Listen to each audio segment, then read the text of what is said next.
Good morning everybody. और आज हम लोग आगे की क्वेश्चन डिस्कस करने वाले हैं जो कि यूपीएससी सीसेट में 2024 में आया था। तो आपके सामने आज इस प्रकार की सवाल है जो कि इस बार जो 2024 यूपीएससी सीसेट में पूछा गया था। 222 यानी 222 का पावर 333, 333 का power 222 is divisible by which of the following number. तो निम्नलिखित संख्या में से किन से भाज्य है ये जो दिख रहे। चलिए मैं आपको सॉल्व करके दिखा रहा हूं। मैं थोड़ा सा आप लोग को इसके कंसेप्ट के बारे में थोड़ा बताता हूं। जैसे कि कोई भी हम लोग जो इविन तो एक सम संख्या है, इविन नंबर है। इविन नंबर या सम संख्या मतलब एक संख्या दो जो कि दो के द्वारा डिवाइड हो जाता है अर्थात भाग हो जाता है, उसी को कहेंगे हम लोग सम संख्या या इविन नंबर। तो ये जो संख्या में लिया हूं दो, ये देखिए दो के द्वारा भाग हो जाता है या दो के द्वारा डिवाइड हो जाता है, इसलिए एक सम संख्या है। और एक संख्या लूंगा 3, ये दो के द्वारा कभी भी भाग नहीं हो सकता, इसलिए इसको कहते हैं ऑड नंबर या विषम संख्या। अभी चलो देखते हैं। अभी देखिए ये जो सम संख्या लिया हूं उसका कोई भी पावर लीजिए। 2 की पावर में 1 ले रहा हूं तो उत्तर में कितना आ रहा है? 2 आ रहा है। 2 की पावर में 2 ले रहा हूं, उत्तर में कितना आ रहा है? 4 आ रहा है। 2 की पावर में 3 ले रहा हूं, उत्तर में कितना आ रहा है? 8। तो यही से एक क्या कंसेप्ट मिला हम लोगों को? मैं यही से ये कंसेप्ट मिल रहा है। 2 की पावर चाहे कुछ भी लीजिए, कुछ भी लीजिए, 1 2 3 चाहे कुछ भी लीजिए, हमेशा उत्तर में देखिए एक इविन नंबर आ रहा है। इविन नंबर यानी सम संख्या आ रहा है। समझ में आ गया? हमेशा इविन नंबर आ रहा है। जो यूनिट डिजिट यानी इकाई के स्थान पर, इकाई के स्थान पर मैं फिर बता दे रहा हूं। जैसे कि मान के चलो मैं लिखूंगा 34, ये एक संख्या लिखा हूं, इसमें इसका इकाई का स्थान कौन सा है यानी यूनिट प्लेस कौन सा है? यूनिट प्लेस मतलब जो राइट मोस्ट यानी सबसे दाएं साइड में जो नंबर है, जो नंबर है उस मतलब जो स्थान है उसी को कहेंगे इकाई का स्थान। और इकाई के स्थान में जो नंबर है देखिए 4, वो एक इविन नंबर है। तो ये मैं कह रहा हूं 2 की पावर 1, 2 की पावर 2, 2 की पावर 3 और इस प्रकार की रिजल्ट आया यानी 2 आया, 4 आया, 8 आया। तो ये सारे यूनिट प्लेस में यानी इकाई के स्थान में रहने वाला नंबर है और ये सारे सम संख्या है यानी इविन नंबर है। समझ में आ गया? उसी तरह मैं और एक एग्जांपल लिया। मैं एक संख्या लिया 3, ये ऑड नंबर है और इस ऑड नंबर की मैं पावर में 1 ले रहा हूं तो उत्तर में आएगा यानी यूनिट प्लेस में इकाई के स्थान पर जो भी नंबर आएगा, देखिए इकाई के स्थान पर 3 आया, 3 की पावर 2 लिया तो इकाई के स्थान पर कितना आया यानी यूनिट प्लेस पर 9 आया। 3 की पावर 3 लिया तो इकाई के स्थान पर यानी यूनिट प्लेस पर आया 7 आया। देखिए यूनिट प्लेस पर 7 आया। ये जो सारे में राउंड किया हूं नंबर, ये यूनिट प्लेस में यानी इकाई के स्थान में रहने वाले नंबर है। और ये जितना भी ये यूनिट प्लेस पर जो नंबर दिख रहा है ये सारे क्या है ना, ऑड नंबर कहलाएगा। ये सारे ऑड नंबर कहलाएगा यानी विषम संख्या। तो यही से आपको क्या समझ में आया ना, एक ऑड नंबर का चाहे कोई भी पावर कर लीजिए, कोई पावर ले लीजिए, उत्तर में यानी जो उत्तर में जो संख्या आएगा उसका यूनिट प्लेस में हमेशा एक ऑड नंबर ही रहेगा। समझ में आ गया इतना? चलो अभी क्वेश्चन की ओर बढ़ते हैं। आप लोगों को सवाल दिया गया है तो देखिए ये जो संख्या है, ये जो संख्या ये एक इविन नंबर है और इसका यूनिट प्लेस को देखिए, इसका यूनिट प्लेस में जो नंबर है यानी इकाई के स्थान पर जो नंबर है वो एक इविन नंबर है। समझ में आ गया? तो इसका चाहे कितने भी पावर कर दीजिए, जो 222 का चाहे कितना भी पावर निकाल लीजिए, जैसे 333 पावर निकाल लीजिए, आखिर में मतलब मेरा कहना है कि उत्तर में जो भी नंबर आएगा उस नंबर का आखिरी डिजिट यानी राइट मोस्ट डिजिट हमेशा एक इविन नंबर ही आएगा, एक सम संख्या ही आएगा। उसी तरह यहां देखिए ये एक ऑड नंबर है और इस ऑड नंबर का जो यूनिट प्लेस में जो भी संख्या है वो भी एक ऑड नंबर है। और मैं बताया था आपको, ऑड नंबर का चाहे कोई भी पावर निकाल लीजिए वो हमेशा ऑड नंबर ही देता है। ठीक है, चलिए अभी मैं थोड़ा सा इसको ऐसा लिख रहा हूं कि जो 222 को मैं फैक्टराइज कर दे रहा हूं। 2 × 3 × 37, 37 या 111, 111 × 2 यानी 222। 333 को भी मैं फैक्टराइज कर दे रहा हूं, जैसे कि 37 या 111 गुणे में 3 यानी 333। अभी सवाल क्या है देखिए, मैं जैसे 222 और 333 को फैक्टराइज कर दिया, अभी देखूंगा कि ये जो फैक्टर मैं 2 को चुना, फिलहाल मैं 2 को चुन रहा हूं। इस 2 फैक्टर, ये जो गुणनखंड 2 है, क्या इस 2 के द्वारा 222 डिवाइड हो सकता है? ऑब्वियसली जब 222 के अंदर 2 एक गुणनखंड के रूप में है तो नो डाउट 222 2 के द्वारा भाग हो सकता है, या 222 का कोई भी पावर हो जाए वो 2 के द्वारा भाग हो सकता है। ठीक है, अभी देखेंगे क्या ये जो 333 क्या 2 के द्वारा भाग हो जाएगा? देखिए 333 के अंदर के गुणनखंड 2 है? नहीं है। जब गुणनखंड 2 नहीं है तो 333 2 के द्वारा भाग नहीं हो पाएगा।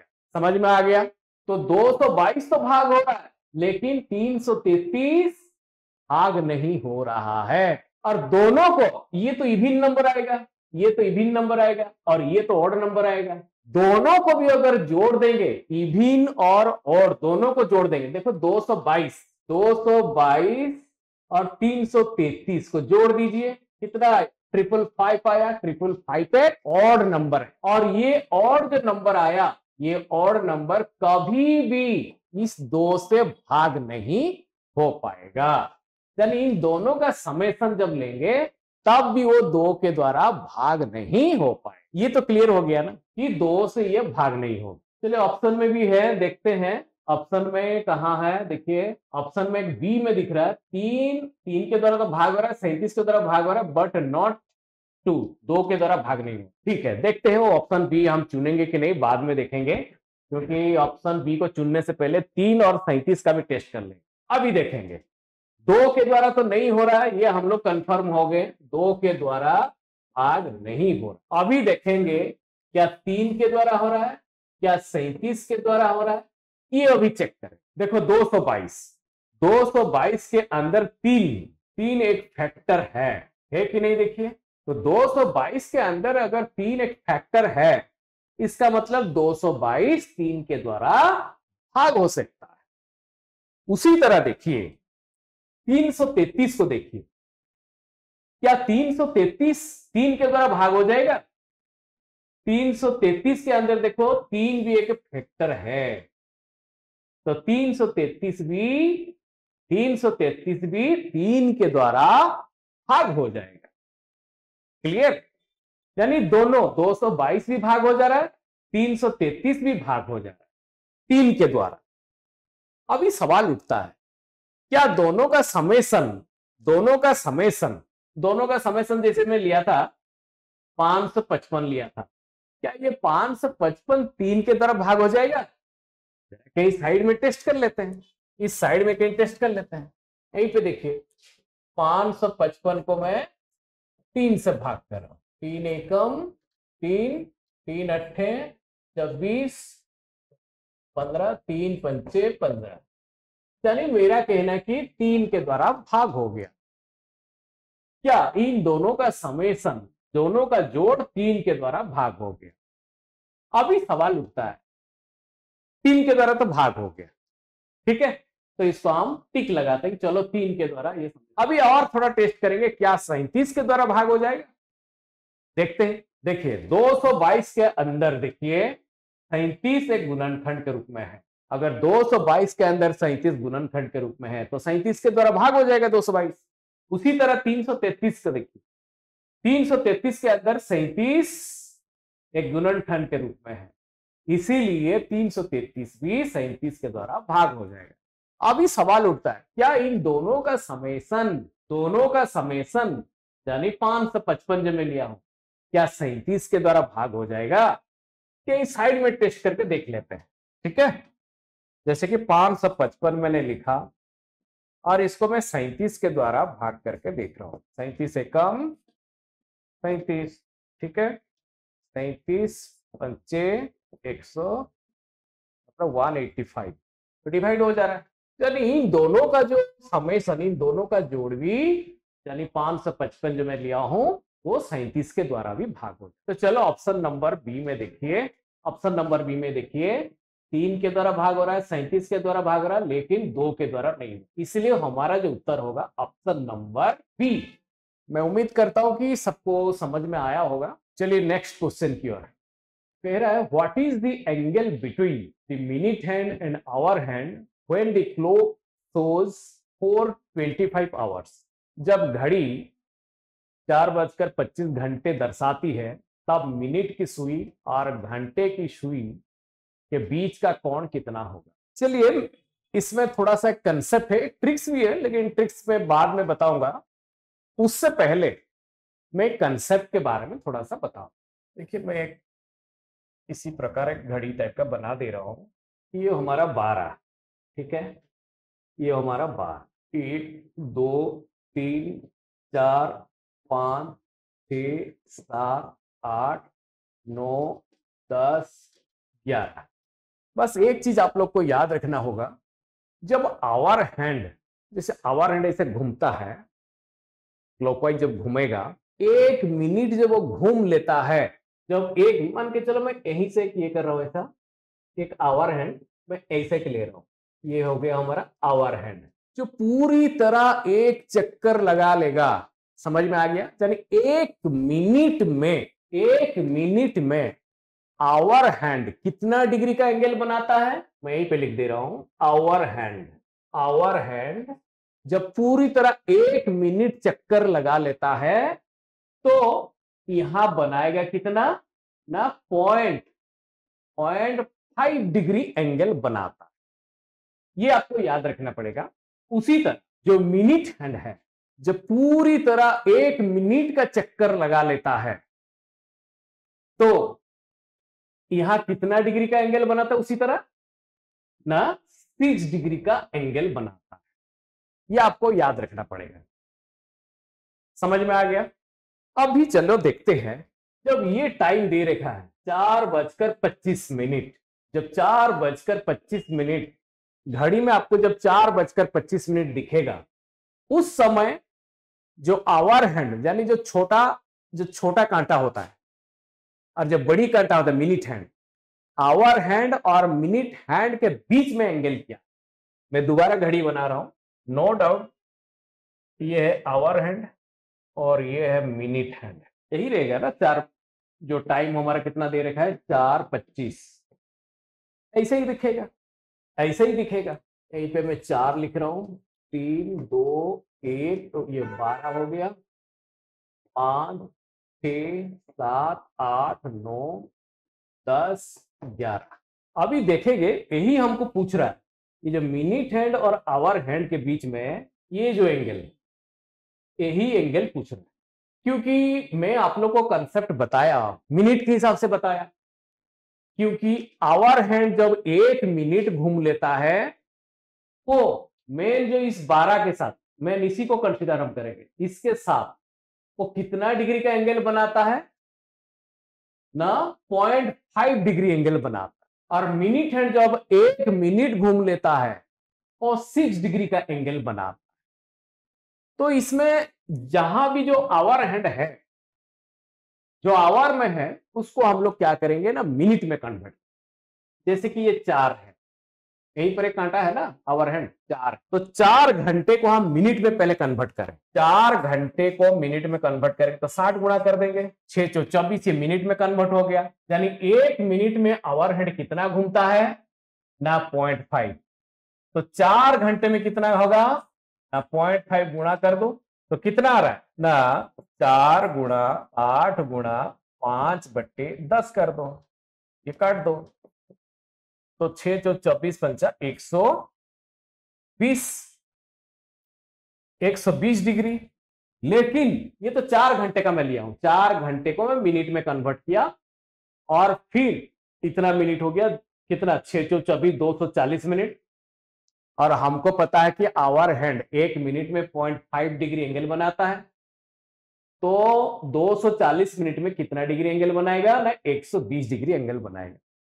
ये तो 4 घंटे में हम, लेकिन ये जो आवर हैंड वो भी तो और भी 25 मिनट आगे जाएगा। देखते हैं और 25 मिनट में वो कितने डिग्री एंगल बना रहा है, यहीं पे कहीं साइड में कर लेते हैं। और 25 मिनट में कितना डिग्री एंगल बनाएगा देखते हैं। 25 गुणा 5/10, 5 दूने 10, यानी 25 को काट दे कितना, 12.5। तो टोटल ये जो आवर हैंड, ये जो आवर हैंड यहां से लेकर यहां तक आवर हैंड कितना बनाएगा ना, इन दोनों को हम जोड़ देंगे, 120, 120 और 12.5, यानी कितना हो गया, 132.5 डिग्री एंगल बना। यहां से लेकर यहां तक, यहीं तक, यहीं तक 132 डिग्री, 132.5 डिग्री एंगल बना। समझ में आ गया। अभी देखेंगे कि जो मिनट हैंड है वो कितना डिग्री का एंगल बना रहा है। मिनट हैंड 5 के पास है, 5 तो आवर में है, इसको मिनट में बदलो, यानी 5 गुणे 60 करो, 5 गुणे 60 करो, मिनट में कन्वर्ट हो गया।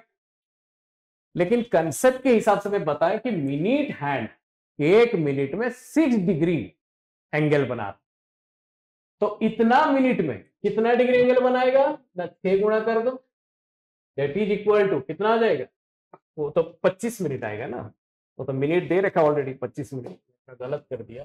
तो मिनट हैंड कहां पर है ना, 25 मिनट के पास है, तो 25 गुणा 6 कर दीजिए, दैट इज इक्वल टू 25 से 150, 150 डिग्री एंगल ये बना रहा है, 150 डिग्री एंगल ये बना रहा है। समझ में आ गया।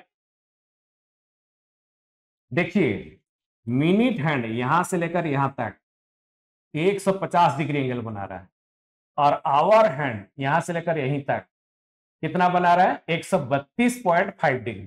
तो हमको निकालना इन दोनों के बीच में डिफरेंस, तो ये डिफरेंस को निकालिए 150 से, ये जो 150 से 132.5 को घटा दीजिए, तो कितना आएगा, 17.5 डिग्री आएगा, 17.5 डिग्री।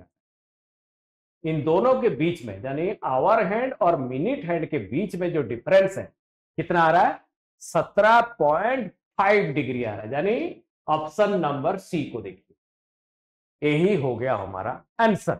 ये तो चलो मैं कंसेप्ट के माध्यम से बताया, इसके लिए और एक ट्रिक्स है, अगर ट्रिक्स को याद कर लोगे वो भी अच्छी बात है। चलो ट्रिक्स में मैं बताता हूं, वो जो ट्रिक्स है वो ऐसा है, 30 आवर डिफरेंस 11/2 मिनट, ठीक है, ये है ट्रिक्स। यानी हमारा था टाइम कितना, 4:25 है, ये ना, आवर में कौन है, 4 है, तो यहीं पे लिखिए 30 इंटू 4 डिफरेंस 11/2 इंटू मिनट में कौन है ना, 25 पे लिख लीजिए, तो कितना हो जाएगा, 30 जो 120 डिफरेंस, ये कितना हो जाएगा, यानी 120 डिफरेंस 137.5, ये है, इतना आया। अब इन दोनों का डिफरेंस देखिए कितना होगा, इधर मैं निकालता हूं, उन दोनों का डिफरेंस कितना हो जाएगा ना, 0.5, देखिए डिफरेंस देखिए 0.571, यानी यही डिफरेंस आएगा। ये देखिए इन दोनों का जो डिफरेंस, देखिए इन दोनों का डिफरेंस कितना आ रहा है, ना 17.5 डिग्री आ रहा है। ये हो गया ट्रिक्स। आपको मैं दोनों तरीका बता दिया, ट्रिक्स में भी और कंसेप्ट में भी, जो अच्छा लगेगा उसमें आप सॉल्व करिए। मेरे हिसाब से दोनों को सीखना बहुत जरूरी है। चलिए नेक्स्ट क्वेश्चन की ओर चलिए। A person buys 3 articles P Q R for 3,330 rupees. If P costs 25% more than R and R costs 20% more than Q, then what is the cost of P? ये सवाल है। एक व्यक्ति 3,330 रुपया में 3 वस्तुएं P, Q और R खरीदता है। यदि P की कीमत R से 25% अधिक है और R की कीमत से 20% अधिक है तो P की कीमत क्या है? देखिए क्वेश्चन में जो आखिरी में है, इंग्लिश में, जो इंग्लिश वाला मैं कह रहा हूं, क्वेश्चन में जो आखिर में है, देखो, if P cost 25% more than R, P का कॉस्ट, P का जो कॉस्ट प्राइस है यानी जो क्रय मूल्य है वो R के ऊपर निर्भरशील है और R का जो क्रय मूल्य है वो Q के ऊपर निर्भरशील है। तो राइट साइड में कौन रह रहा है? Q रह रहा है। तो जो राइट साइड में रह रहा है उसको राइट साइड में लिखिए, Q को राइट साइड में लिखिए, उसके बाद R को लिखिए, उसके बाद P को लिखिए। यानी P का जो क्रय मूल्य R के ऊपर निर्भरशील है, R का क्रय मूल्य Q के ऊपर निर्भरशील है। तो अभी थोड़ा सा हम लोग देखेंगे, क्या Q का कुछ पता है? क्रय मूल्य वगैरह पता नहीं ना। जब पता नहीं है तो Q का क्रय मूल्य को मान के चलो 100 लीजिए, तो R का क्रय मूल्य कितना हो जाएगा ना? Q से 20% ज्यादा है तो R का क्रय मूल्य हो जाएगा 120। ठीक है। और फिर P का जो क्रय मूल्य देखिए वो R का क्रय मूल्य से 25% ज्यादा है। R का क्रय मूल्य कितना? 120, उससे 25% ज्यादा है। 25 पंचे 125, 25 400, 4 तिया 12, यानी 30 पंचे 150। P हो गया 150। ठीक है, P हो गया 150। अभी क्या पूछ रहा है? अभी क्या कह रहा है न? तीनों सामान को जो एक व्यक्ति ने खरीदा है, कितने रुपया में खरीदा है न? 3,330 रुपया में खरीदा है। चलो इसको थोड़ा सा हम रेशियो निकाल देते हैं, तीनों का रेशियो ऐसा निकाल देते हैं, 0 0 0 कैंसिल, इतना हो गया। अभी P हो गया 15 भाग, R हो गया 12 भाग और ये हो गया 10 भाग। तो टोटल कितना? 15 12 कितना हो गया? 27 27 10 37 भाग। यहीं पे लिख रहा हूं 37 भाग। टोटल हो गए 37 भाग। 37 भाग यानी कितना रुपया हमारा है ना? 3,330 रुपया। तो इसको हम काट सकते हैं ना, 37 9 कितना आएगा? 37 ने हम 333, यानी x बराबर कितना आ गया? 90। x बराबर 90 यानी एक भाग बराबर 90। अभी क्या पूछ रहा है? What is the cost of P? P का क्रय मूल्य ज्ञात करें। P हो गया 15 भाग, हम जानते एक भाग बराबर कितना ना? 90। तो 15 भाग बराबर कितना है? तो यहीं पे P बराबर कितना आ गया? 15 भाग, दैट इज इक्वल टू 15 गुणा 90, दैट इज इक्वल टू 15 9 135। यानी P का जो क्रय मूल्य आएगा 1,350 रुपया। और ये जो 1,350 रुपया ऑप्शन नंबर डी में दिख रहा है, ऑप्शन नंबर डी में। चलिए नेक्स्ट क्वेश्चन की ओर। नेक्स्ट क्वेश्चन देखिए इस प्रकार है। वो कह रहा है ये जो चीज है ऑप्शन में जो दे रखा है 3 7 10 11, इनमें से किसके द्वारा भाग हो सकता है? देखते हैं, इसको सॉल्व करके हम लोग करेंगे। मैं दोबारा लिख रहा हूं क्वेश्चन के ऊपर।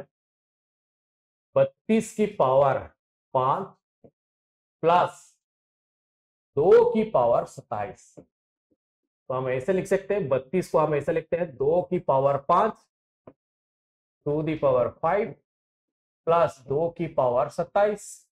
तो ये पावर तो मल्टीप्लाई हो जाएगा ना, 2 की पावर 25 प्लस 2 की पावर 27। तो ऐसा लिख सकते हैं 2 की पावर 25 प्लस 2 की पावर 25 गुणे में 2 की पावर 2। अभी 2 की पावर 25 हम कॉमन ले आए, तो अंदर कितना बचा? 1 प्लस 2 की power 2 that is equal to 2 की पावर 25 गुणा ये हो जाएगा 4 1 5। ऐसा हो रहा है। अभी हम इस एक्सप्रेशन को देख रहे हैं, उसको हम ऐसे गुणनखंड में व्याख्या किए हैं। 2 की पावर 25 गुणा 5। 5 के द्वारा तो भाग हो रहा है, लेकिन वहां ऑप्शन में नहीं है। ये जो व्यंजक यानी एक्सप्रेशन, ये उसको हम गुणनखंड में व्याख्या किए हैं। 5 के द्वारा तो यहां भाग हो रहा हम देख रहे हैं, लेकिन ऑप्शन में नहीं है, इसलिए ऑप्शन के हिसाब से इसको बनाना पड़ेगा। चलिए इधर मैं बना देता हूं। ये जो 2 की पावर 25 है गुणा 5, मैं उसको ऐसा लिख रहा हूं, 2 की पावर 24 लिख रहा हूं गुणा 2 की पावर 1 लिख रहा हूं गुणा 5 दैट इज इक्वल टू 2 की पावर 24 गुणा 2 गुणा 5 दैट इज इक्वल टू 2 की पावर 24 गुणे में 10। उसको मैं ऐसा व्याख्या कर दिया। अभी देखिए उसी चीज को, इसको, इस एक्सप्रेशन को मैं इस प्रकार की एक्सप्रेशन में बदल दिया, इस प्रकार के गुणनखंड में बदल दिया। तो जब गुणनखंड के रूप में 10 है, तो ये जो व्यंजक 10 के द्वारा डिवाइड हो जाएगा। और 10 भी देखिए ऑप्शन में है, ऑप्शन नंबर सी में। ठीक है, तो ये हो गया आप लोग का आंसर। तो चलिए फिर आज इस वीडियो में इतना ही है। फिर अगला वीडियो में और भी क्वेश्चन लेकर हम आएंगे और उसको भी आराम से हम सॉल्व करके दिखाएंगे और सीखेंगे।